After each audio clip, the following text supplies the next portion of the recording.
আজকে আমরা ফাইনালি খাইতে যাইতেছি বাসের মধ্যে দম বিরিয়ানি। আজকের এই দম বিরিয়ানির রেসিপিটা, বাম্বু দম বিরিয়ানির রেসিপিটা আরেকদিন আইব একটা ব্লগে। আজকে জাস্ট আমি চেষ্টা করতেছি এটা হয় কি না, জাস্ট ট্রাই করতেছি। তো এটা যদি সাকসেস হয়ে যায় তাহলে নেক্সট ব্লগে আইব।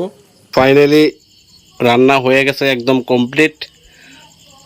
তো এখন দেখমু তোমার হয়েছে নি রেসিপিটা, যে আমি যেভাবে বানাইছি দম বিরিয়ানি কি হয়েছে নি। তো একটু পরে দেখতেছি, এটা ঠান্ডা হোক, ঠান্ডা হওয়ার পরে দেখতেছি। এই হয়েছে বিরিয়ানি, দম বিরিয়ানি, এইটা একদম পারফেক্ট হয়েছে এইটা। আর আরেকটা খিচুড়ি, এটা জল বেশি দিয়েছি, আইডিয়া করতে পারছি না। তো দেখতেই পারতেছো দম বিরিয়ানিটা একদম সেই লেভেলের হয়েছে। আশা করতে পারছি না এত সুন্দর হইব। দম বিরিয়ানিটা একদম সেরা হয়েছে। এখানে বাঁশের মধ্যে অল্প কিছু রয়েছে, এটা বাইর করতে পারছি না, এলাকা ফাটাইতে লাগছে।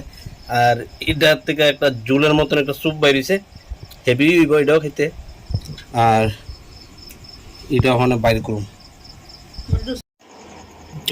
ফাইনালি দম বিরিয়ানিটা একদম সে লেভেল রয়েছে। ফার্স্ট টাইম ট্রাই করছি, এত পারফেক্ট ভাবতেই পারছি না।